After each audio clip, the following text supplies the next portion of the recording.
Before we begin today's story, drop your location in the comments and don't forget to like and subscribe. I sat at the breakfast table, quietly sipping my coffee as the soft morning sunlight poured through the kitchen window. Across from me sat Melissa, gently stirring her tea while scanning the local newspaper.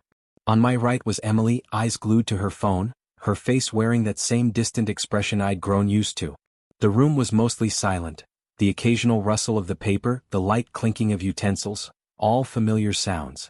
5 years of marriage had brought a quiet routine to our mornings, something I found oddly comforting, but also fragile. Melissa had endured a lot before we met. Her divorce from Robert was a total disaster, a storm of trauma and chaos. He was arrested after one of his violent outbursts during a drunken rage. The bruises eventually faded, but the emotional scars never fully disappeared. She never talks much about that time, but the tension in her voice whenever his name comes up says enough. We met a few months after that chapter in her life had closed. It was at a dinner party hosted by mutual friends. Neither of us wanted to be there, but somehow we connected. Maybe it was her laugh that made the whole room feel brighter. Or the way she really listened when I talked. A year of dating led to marriage. Emily, now 18, came as part of the deal. I knew from the start that being a stepfather wouldn't be easy, especially to a girl as guarded as she was. She was polite, sure, but distant. There's a wall between us I've never been able to climb. I do not blame her, not really. I am not her father, and I have never tried to be. I have simply tried to fit into their world in a way that feels natural. I care for them. I love them. And I have accepted that Emily may never see me as anything more than her mother's husband. That is okay. But lately something has shifted. Melissa feels distant, like a stranger in our home. The warmth we once shared has slowly faded. Less intimacy. Fewer conversations. More excuses about being too tired. And then there's her phone. Always in her hand. Eyes locked on the screen. And the way she quickly hides it whenever I walk into the room. I have noticed all of it. I'm not blind. Red flags, bright as daylight. At first, I tried to give Melissa the benefit of the doubt. Maybe she was stressed. Maybe I had done something wrong, or failed to do something she needed. But as the weeks dragged into months, that voice in the back of my mind refused to quiet down. So, I did what I had to do. I hired a private investigator. $2,000 later, I had my answer. A good investigator does not come cheap. But when you are searching for truth, real truth, it is worth every penny. And the truth? She had been seeing Robert, her ex-husband. The same man who shattered her life once already. The one I believed she had walked away from for good. And now, today, it begins. Melissa folded the newspaper and laid it neatly on the table. Her fingers lingered on the edges as if trying to gather strength from the creases. She looked up at me, lips pressed together tightly, and finally spoke. "Daniel, I have something to tell you," she said softly. I set my coffee mug down with care, keeping my eyes locked on hers. "Oh yes? Please go ahead," I replied evenly, my tone inviting, calm. Her fingers twitched at the edge of the tablecloth. She hesitated. "I'll be gone for a month," she said. The words dropped into the silence like a stone into deep water. I leaned forward slightly, staying composed. "Okay," I said simply. Her shoulders tightened. She adjusted in her seat as if bracing for impact. "I mean," she repeated, voice firmer now, "I'll be staying with Robert. It's his birthday month and I want to make it good for him." I leaned back, letting her words sink in. My face remained neutral, but inside, heat spread through my chest like fire under ice. Still, I stayed measured. I kept my tone quiet but sharp. "So," I began, "what will you be doing there? Cleaning his house? Cooking his meals? Sleeping with him? What, exactly, does he need from you that a paid escort couldn't provide?" I paused, sipping my coffee slowly, carefully. Why does my lawfully wedded wife have to play housemaid and hooker for her abusive ex-husband? Her eyes shot wide open. She sat up, defensive, voice rising. "What the hell are you talking about?" she snapped. "I'm not some hooker or maid. I'll be there, as his wife." I set my coffee cup down again, slow, deliberate, in full control, as the weight of her words churned in my gut. My voice stayed steady. "But you are married to me, Melissa. Whatever you are planning to do with Robert, how is that not cheating? Cheating on our marriage?" She did not flinch. No hesitation. She met my eyes squarely and said, "No, because I told you. So it's not cheating." I nodded slowly, letting the absurdity of her logic settle over me like a thick fog. "Okay," I said, leaning forward slightly. "So what exactly do you expect from me? Wait here for 30 days while my wife plays house with another man? Her frustration cracked the surface. Her voice was sharp, almost scolding. Oh, come on, Daniel. I have some desires that I need to fulfill, and only Robert can do that for me. I fired back instantly, voice low and cutting. Like tying you to the bed and flogging you with a whip? Is that what you mean by desires? I had seen the texts. I had seen the videos. The images were etched into my mind, raw, explicit, impossible to unsee. Her moans, his voice, her words. All of it burned into me like acid. But I kept my expression calm. My anger simmered under the surface, controlled, deliberate. So you have your desires, I said, holding her gaze. What about mine? Am I allowed to take care of my desires too? She threw her hands up, exasperated. Fine. Do whatever you want. But once I'm back, you'll go back to being my faithful husband. End of discussion. I leaned in, slow and cold. And what if 30 days is enough for me to find a better source of satisfaction? What if I do not want to come back to you? She frowned. Annoyance twisting her features, lips pressed together in irritation. But before she could answer, I turned my eyes toward Karen, who had been sitting silently watching this circus unfold. I addressed her directly. What do you think, Karen? I asked, my tone calm but edged with steel. Should your mother risk her marriage for a month-long vacation with her ex-lover? Karen tilted her head, smirked, and delivered her words like a punch to the gut. She has her needs and desires. You don't own her. She's not your slave. She's free to drink from any watering hole she wants. The smugness in her voice slapped me harder than any insult ever could. She was not neutral. She was not just watching. She was participating, thriving in it. And suddenly I knew the full truth. Karen would be going to Robert's house too. The thought churned in my stomach, sick, heavy, and ugly, but I kept my face still, my hands folded, and my voice calm as I raised both hands, not in anger but as a gesture of surrender. Well, if this is what both of you want, I will not stand in the way. I won't be the roadblock in your grand little plan. Brenda's lips curved into a smug smile, one of those cold, self-satisfied expressions that hits harder than any insult. But I wasn't finished. With a calm, almost deliberate tone, I continued, however, Brenda, there's one thing I want from you. You will sign a document. A legal one. Her smile faded just slightly. I kept going. For the next 30 days, we'll be officially and legally separated. You will not be my responsibility, financially or otherwise. Same goes for your daughter. And during that time, I will be free to do whatever I please with whoever I choose. Brenda's eyes narrowed, her voice tinged with caution. And how does that work exactly? I leaned back in my chair, casual and composed. I'll call my lawyer. He'll draft the documents today. Tomorrow we'll make it official in court. That way when you go running off to Robert, or Tom, Dick, or Harry, it won't be called cheating. I let a faint smirk play on my lips. And I, in turn, will be free to explore my desires.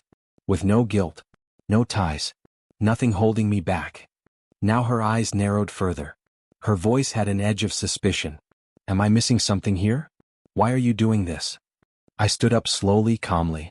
Looked down at her with an air of finality. Because, Brenda, your mind was already made up. You were going to do this anyway. So I'm just making it easier for you. I paused, then smiled just enough to make her uncomfortable. And to be honest, I could use this opportunity to take care of a few desires of my own. Karen, still seated, still smirking, chimed in with mock approval. Mom, it's actually a smart idea. I didn't think Daniel had it in him to support you like this. I turned to her with a matching smirk. Oh, Karen. You have no idea. Then I walked out. Phone already in my hand, I made the call. My lawyer picked up. Do it, I said. That was all. By late afternoon, he was seated across from Brenda in our living room. Calm. Efficient. Papers spread across the table like chess pieces. She did not even bother reading them. Just picked up the pen and signed with flair, as if she were sealing a business deal. Her confidence was practically radiating off her. I sat across from her, arms folded, quietly watching. And when she was done, I let a slight smile form, cool, composed. It's done now, I said evenly. It'll be finalized by tomorrow, my lawyer had said. That evening, I told Brenda I was heading out for a drink. I did not bother with details. No explanations. No excuses. I simply left. When I returned, it was late enough to avoid her entirely. I was not drunk, just quiet, focused, detached. The next morning we were in court. Brenda stood beside me, calm as ever, dressed like this was a routine errand. Her posture was poised, her confidence intact. No hesitation. No shame. The judge read through the document, face unreadable. "Mrs. Brenda Wilson," he began, glancing up, "did your attorney go over this with you?" Brenda nodded quickly. "Yes, Your Honor." He raised an eyebrow slightly, continuing, "According to this, your husband will not be financially responsible for you or your daughter for the next 30 days. He will be free to live as he chooses. Are you comfortable with this arrangement?" Her answer came without pause. "Yes, Your Honor. I'm perfectly fine with it." The judge shrugged. "Then that's that." And just like that, it was official. That evening, Brenda was in our bedroom, or what used to be our bedroom, practically dancing around, tossing clothes into her suitcase with a joy I had not seen in her for months, maybe years. Her face was radiant, like someone had just handed her the keys to a new life. I stood at the door, arms folded, watching her. Detached. She looked up, beaming. "Oh, thank you, Brian," she gushed. "You have no idea how happy I am. I'll make it up to you when I'm back, I promise." The words were almost laughable, but I stayed composed. "Come." I offered a faint smile. "Oh, don't worry about that," I said softly. "I'll make sure I'm happy." And with that, I turned and walked away. My footsteps were steady, but my mind was anything but. Everything was in motion now. Every piece in place. The plan was alive. I've always seen myself as a man of logic, of calm strategy. I don't let emotions lead. But as I walked down the hallway that night, a strange ache began to form deep in my chest. Something unexpected. Unwanted. Loss. Not just of a marriage. Brenda had broken that long before now. It was something deeper. Something harder to name. I had tried. God knows I had tried. I gave everything I could, to her and to Karen. The new car. The college fund I worked overtime to build. The house. The comfort. And all of it, for what? For her daughter to sneer at me and say I don't own her mother? No, I never wanted to own anyone. But I did expect respect. And now it sucks. But then again, whoever said life was supposed to be a cakewalk? Newton's third law. For every action, there is an equal and opposite reaction. That principle? It still holds. And now I intended to become the living proof of it. That evening, Brenda and her daughter packed the last of their things and left to stay with her ex-husband, Marcus. I stood at the doorway. And I waved. A slow, deliberate wave, one final goodbye they both deserved to see. Once their car turned the corner and disappeared, I stepped into the kitchen. The silence in the house was almost surreal. I reached for the bottle of Jack Daniels in the cabinet, the one I had kept untouched for months. I poured a generous amount over ice and took a sip. Smooth.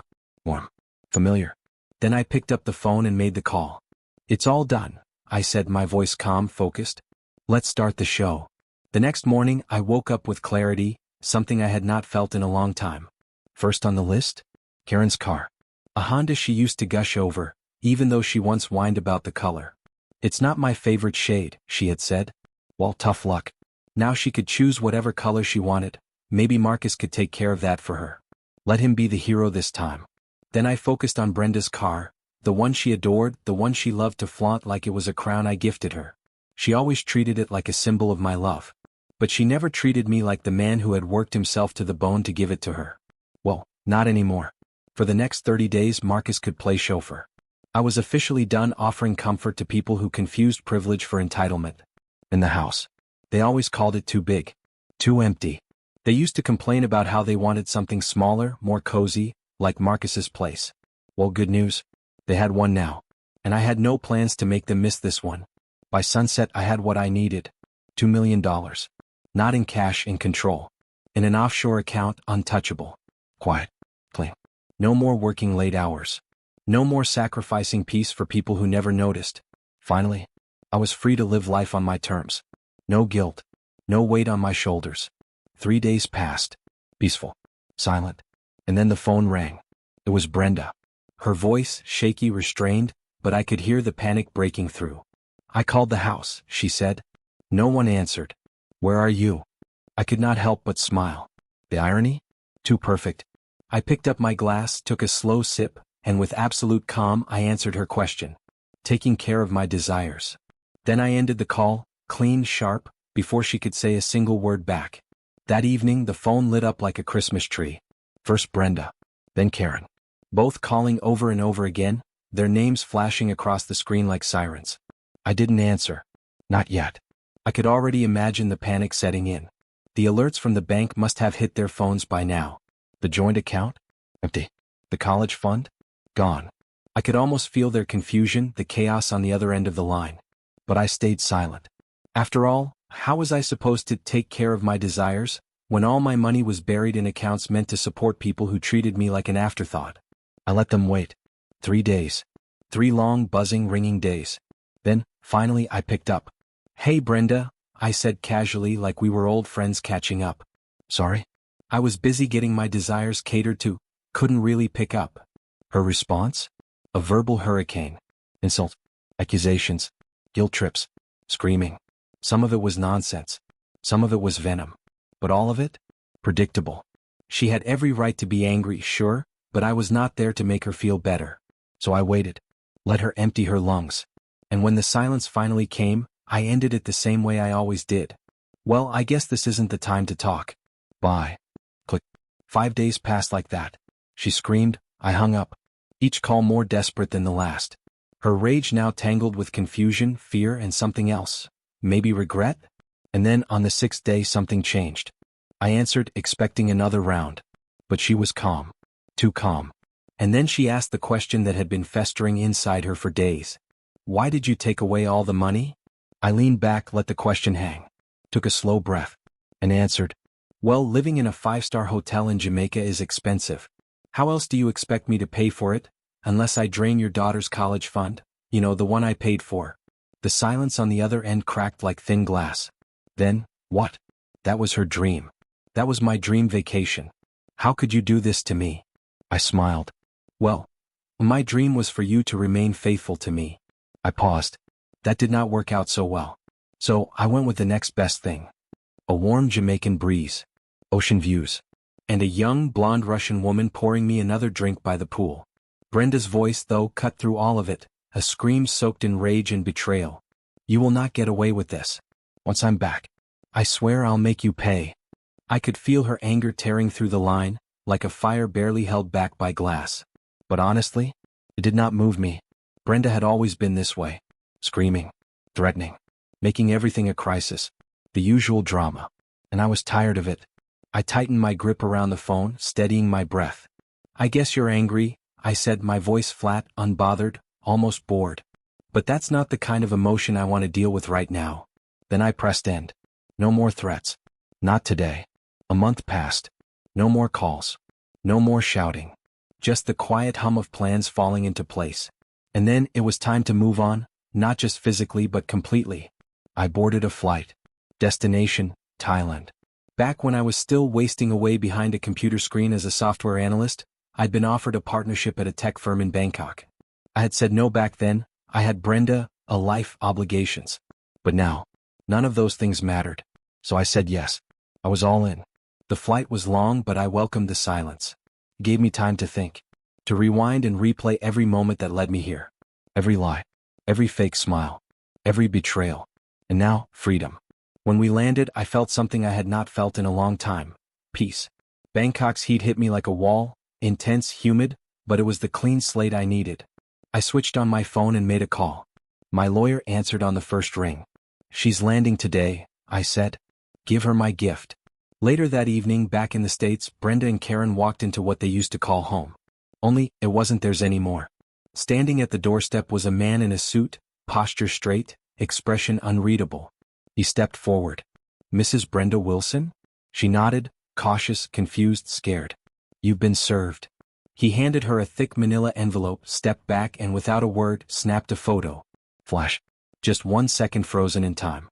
Her face, a twisted blend of shock, defeat, and dawning horror. That picture? Might just be the best thing I had seen in years. Brenda stood there, frozen. The envelope trembled in her hand, and slowly, her face crumpled. Tears welled up, rolled down her cheeks, but I felt nothing. Beside her, Karen stood stiff. Pale. Her eyes darted nervously around the driveway. "Dude, where's my car?" she whispered. The fear in her voice was real. Almost innocent. But that moment? I had already seen it coming. The phone started ringing almost immediately. Brenda. Karen. Unknown numbers. I let them ring. I waited. I didn't answer until I was tucked into the soft pillows of my Bangkok hotel suite, drink in hand, city lights painting the window. Finally, I dialed back. Brenda picked up on the first ring. And just like that, boom. You are not an honorable man. You're just jealous of Marcus. This is your fragile ego. This is you being pathetic. She ranted, screamed, snapped. It was everything I expected, textbook cheater denial. I didn't interrupt. I didn't argue. I let it play out like a movie I had already seen. This time I wasn't running. I was waiting for my line. And when she finally stopped for breath, I gave it to her. Did you open the envelope? My voice was calm, surgical. There was silence. Then the sound of paper rustling. I could picture it, her eyes scanning the photos inside. Her and Marcus. Different rooms. Different nights. Some in hotels. Some in my house. Some with her tied to the bed, time-stamped, geotagged, undeniable. You knew? She finally whispered. Oh yes, I replied. I knew. All of it. Silence again. Longer this time. I let it settle. Since you made your bed, I said, I made sure you'd sleep in it. You didn't stop me? Oh no. Why would I stop you? The second you decided to cheat, you ended the marriage. I paused. Then added almost with a smirk. Besides, why would I choose between a cheating bitch and a vacation in Jamaica? She didn't answer. The power dynamic had shifted. I could feel it. She wasn't holding the cards anymore. She was just holding the envelope. The divorce has been filed under adultery, I said. And I left a little cash in our joint account. Hopefully, it's enough for you to get to Marcus's place. Good luck. There was a tension on the line now. That's boiling. Then it snapped. You didn't leave any money for your daughter? She screamed. How is she supposed to go to college? I didn't even blink. She won't, I said coldly. Not on my money. She's not my daughter. There it was. The truth I had carried in silence for years. She's shown me that more than once. Let her real father pay for college. Silence. Then, a sudden shuffle. Phone snatched. Now Karen's voice came through, high-pitched and shaking. You monster. You're heartless. She's still your. Another storm of shouting. Curses. Cries. The usual. But I knew what this was. The end of a long, fake chapter. I knew it would be the last time I'd hear either of them screaming through the phone. And I was completely fine with that. That conversation, I knew it was the last one. So I endured it. Karen's voice cracked between fury and disbelief. You sold my car. No, I said without a pause. I sold my car. You took away my college fund, she cried, the panic breaking through now. I didn't hold back. No. I took my money to fund my Jamaican vacation. I let the words sit, icy and intentional. And since your mother always said she could drink from any watering hole, I figured I'd try one myself. Another scream. Rage. Humiliation. Frustration. Her voice shook like glass on the edge of a table. What do I tell my friends? That my car is gone. I didn't even blink. Tell them your loser stepdad sold it to fund a vacation, and now you're going to live with your winner biological father. Silence. A sharp gasp. Then Brenda snatched the phone again. You stole our money, she hissed. I'm calling the cops. Please do, I said, steady as ever. And while you're at it, remind them you signed a legal waiver relieving me of any financial responsibility toward you. I let that sink in. I spent the money within the agreed 30-day period. And now, I'm broke. She laughed bitterly. You expect me to believe that? I don't expect you to believe anything, I replied. But in court, I'll prove everything. Then I ended it. For any further communication, contact my lawyer. His number's in the envelope. Have a good day, Brenda. Click. A few days later, just as I expected, the legal games began. Brenda tried to challenge the divorce. Tried to claim I knew she was staying with Marcus, that I had approved it. My lawyer didn't blink. He slid the images across the table. Time-stamped, geotagged, undeniable. Or with Marcus. Before the 30-day period ended. Then came the closing statement. Your Honor, my lawyer said calmly, Mrs. Wilson was already engaging in a sexual relationship with Mr. Parker before the 30 days had passed. Mr. Wilson was unaware, making this a clear case of infidelity. She lied to her husband and violated the agreement. To drive the nail in, he added a full financial report. Receipts, invoices, airfare, hotel stays. Every cent accounted for, spent in Jamaica and the Cayman Islands. No hidden stash. No revenge fund. Just a clean break. Paid in full. Everything checked out. Every receipt. Every form. Every transfer. was all legit. And the court had no choice but to acknowledge it. Brenda had signed away any financial claims when she left to be with Marcus during those 30 days. The law was clear. The timeline even clearer. The judge, however, wasn't blind. He saw it for what it was: manipulation, deceit, betrayal. But his hands were tied. Every document had been filed correctly. Every legal step followed to the letter. He sighed, frustrated, powerless. Then gave the order. Any remaining joint assets were to be fairly divided. That's when Brenda's lawyer made one last desperate move. "Your Honor, what about child support?" My lawyer stood before the judge before the sentence could even breathe. "Child support?" he echoed dryly. "Karen is not his biological daughter. He never adopted her. There's no legal claim. No obligation. Not even a technicality." The courtroom went still. And just when the air was thick enough to choke, my lawyer added one final, absurd flourish.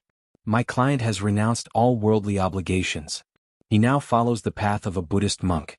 He owns no property, has no income, no debts, no duties." The judge, stone-faced until that point, couldn't hold back the smirk. A scoff, then a chuckle. He looked directly at Brenda, shaking his head slightly, and muttered just loud enough for the court to hear, "Tough luck, lady." The gavel hit. Divorce granted. The remaining joint account balance to go to Mrs. Wilson. Case closed. And just like that, it was done. A month later I heard the news. Brenda and Karen had moved in with Marcus. Somewhere in their minds they must have imagined a fresh start. A happy family. A clean slate. But reality rarely plays nice. Marcus hadn't changed. The drinking. The rage. The fists. The very cycle Brenda once fled came roaring back. And this time she had no exit. No savings. No support. No way out. Karen? She stayed silent. She walked to school now. Or waited alone for the city bus.